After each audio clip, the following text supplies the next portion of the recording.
Of Benton Board of Education Award. Will you please rise?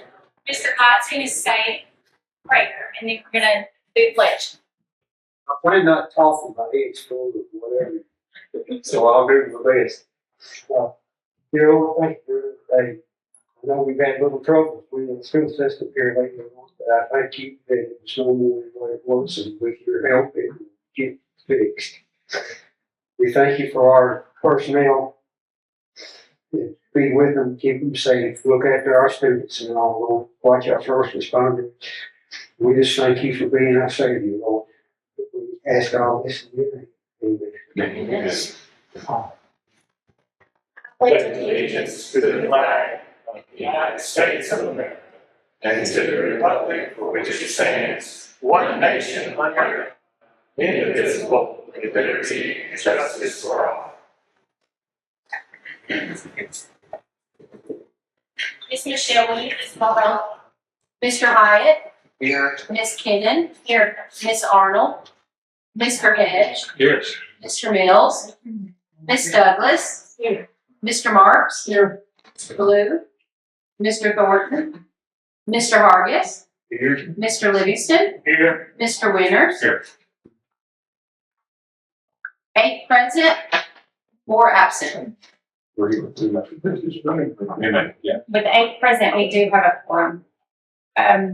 Next on our agenda is to approve the agenda. Remember that we are also approving the consent agenda, which includes approval of November minutes, approval of substitutes pending background checks.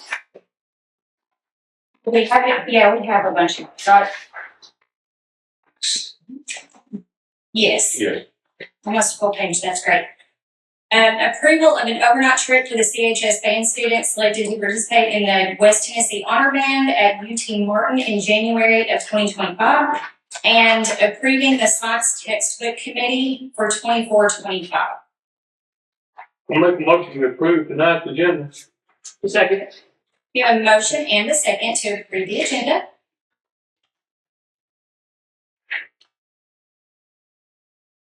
All those in favor, please say aye. Aye. All opposed, please say no. Ayes have it. Next on our agenda is the approval of the fall planning report.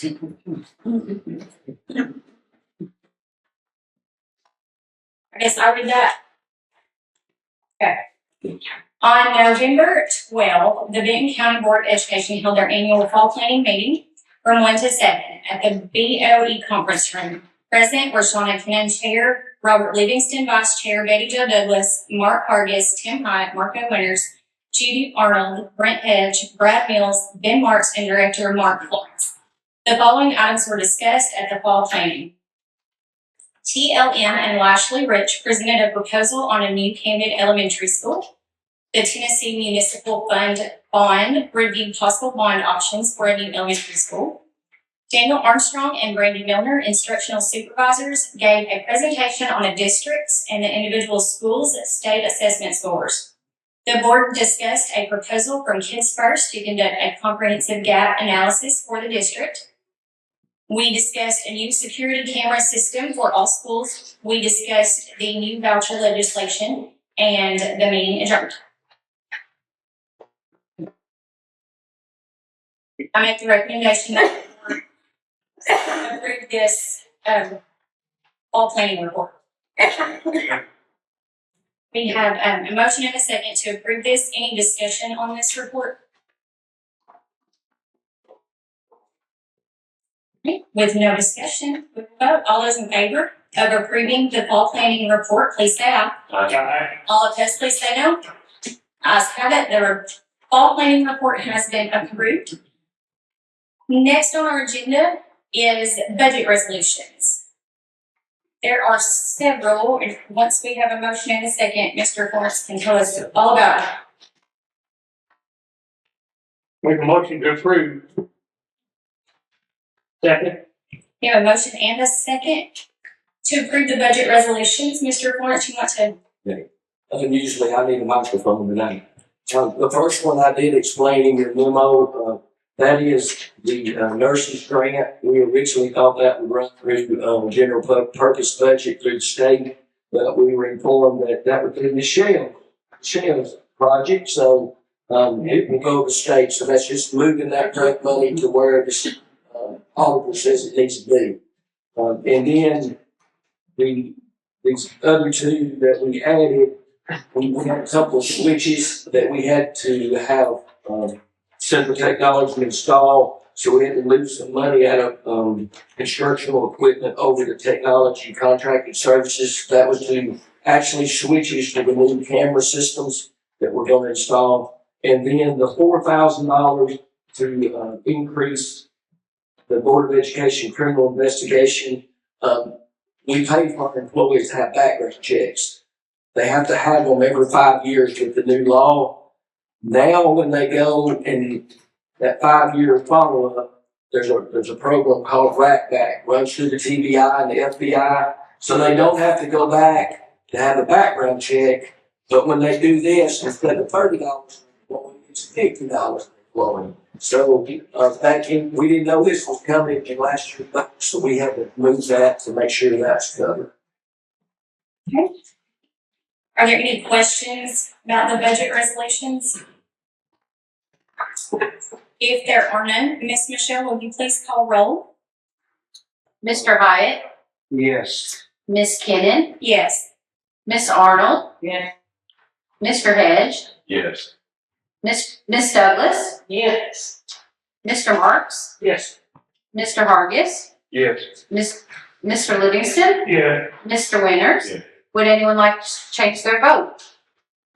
We have 9 yes. The budget resolutions passed. Next on our agenda is the director's report. Is that a record? It's a record. Pretty short agenda. First thing, congratulations to, I think we mentioned this at Big Sandy, but our 24-25 Teachers of the Year and Holiday, Miss Angie Hearn, at Camden Elementary, Miss Sandy Hopkins, and at Big Sandy, Miss Kimberly Trout. And then we also just now announced the District Teacher of the Year. So for grades K4, Miss Jill King, she's the Briarwood and the District K4 Teacher of the Year. And then for grades 5-8, Miss Jennifer French, she's the Junior High Teacher of the Year and the 5-8 District Teacher of the Year. And then Camden Central High School, Mr. Phil Jones, and he's the District 9-12 Teacher of the Year. So congratulations to those great group this year. A special thank you to our maintenance staff that spent Thanksgiving and Friday at Briarwood working on the issues in the basement, and special thank you to the Camden Water Department and all those that helped with that. They were very informative to let us know and work with the school system. And on top of that, John Beasley with the city and some of his workers brought our maintenance staff an additional pump to help us at Briarwood on Thanksgiving morning. So just teams working together. So with that said, Briarwood School, we are going to try to go tomorrow. I'm not going to say it's not going to be a challenge. Excuse me, I'm not sick. I'm just stopped up.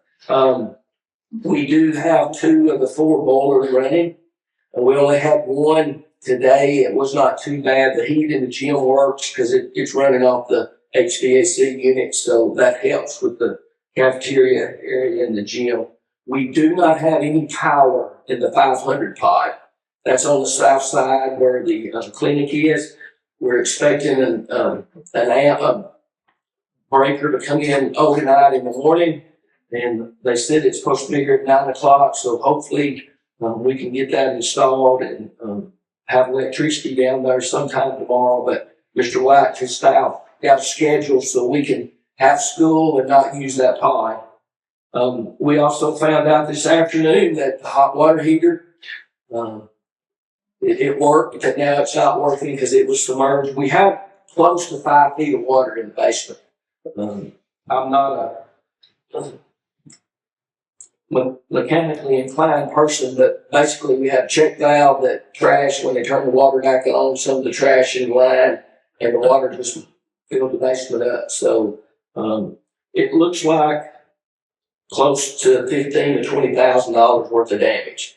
We've turned that into insurance, and they seem positive when I talk to them, but we'll have to get the adjuster in here, but we have to get it fixed. We'll worry about insurance after we get it fixed, but hopefully, the boilers are gonna take a little time, but the temperature's gonna warm up after tomorrow, so I think we'll be good. We do have space heaters, in each classroom, so we should be good. Plywood roof is complete. Great. But the metal trim is taking more time than we thought. But they're slowly coming along, so if you drove by, it's starting to take shape, but I know Mr. White and his team will be glad when it's done, so that's been a pretty long process. Excuse me. We mentioned, and I just be honest, I left it off the agenda. But the kids' first academic analysis, we discussed that at fall break, and it was brought up to, mention that to the teachers. I had the principals talk to their action teams. I'm going to be honest with you, there's probably going to be some results of that. That's going to be hard, but it should be harder looking at me in the mirror than on anybody. And we just feel like that that it would be a good idea to have an outside source to come and visit our schools and visit our office. And not that we're very capable. Our people are very capable, but sometimes just having that outside set of eyes helps you. So that proposal, it's right at 22,000. But we talked as a team, and I think it's very important that we do that. I just think it would help us grow. So I would ask you to entertain the motion, and because if we're going to do it, we really need to get that done in January. What's it called again? Kids First? I don't think it's in there, Shawnee. It was in the fall packet. Yeah, well, It's Kids First. it's on the fall planning Yeah. meeting. Kids First comprehensive gap analysis for the district. So moved. My second. We have a motion and a second to move forward with conducting the Kids First, or I guess contracting with them to conduct the Kids First comprehensive gap analysis for our district. Any other discussion about that? Any questions? And they will also come share with you. That was part of it. They can come meet with the board and discuss that with you. Nothing else? Okay, we'll vote. All those in favor of contracting with Kids First, please say aye. Aye. All opposed, please say no. Ayes have it. Schools will be closed December 23rd through January the 6th for the Christmas holiday. We talked about it at the principals meeting this morning. If you look at the calendar, it will say we have a staff development day on January the 6th, but remember we had the election, so everybody will return on Tuesday the 7th. And then I talked to Chair Kennan about our reception that we've had with the county commission the last few years, and I asked her what she thought about maybe wait until spring. It seems like there's a lot of things going on around Christmas time with meetings and dinners, and it seemed like the attendance might have went down a little bit. So we thought maybe early spring we might have a meeting here with the commission and the school board and renew that, but just do it a little earlier in the year instead of Christmas time. Does anybody have an issue with that? And that's all I have. Is there anybody signed in on the picture? I'm sorry, Chair. The one thing I didn't mention, we did talk about it. I would like to bring a resolution opposing vouchers at the January meeting. I put a copy of what we did last year in your packet from the fall planning. And if you need a copy, I'll be glad to email that to you. I've read over it, but I thought it'd be better to wait till January. If we get some more information, we can add to the resolution and maybe see what the legislation is going to do. Obviously, they've been working on it. The Senate and the House already has the same bill that they're going to present. But I did talk to Mayor Ward, and I'm going to go to the county commission and recommend that they pass one too, like they did last year. So, thank you. We have no visitors before the board. Remember, our next meeting is Monday, January the 6th at 6 p.m. right here. We don't have any committee meetings. Don't have anything else. Okay, because I always forget reminders. Chair will entertain a motion to adjourn. Make a motion with adjourn. Okay. Motion and second to adjourn. All those in favor say aye. We are adjourned.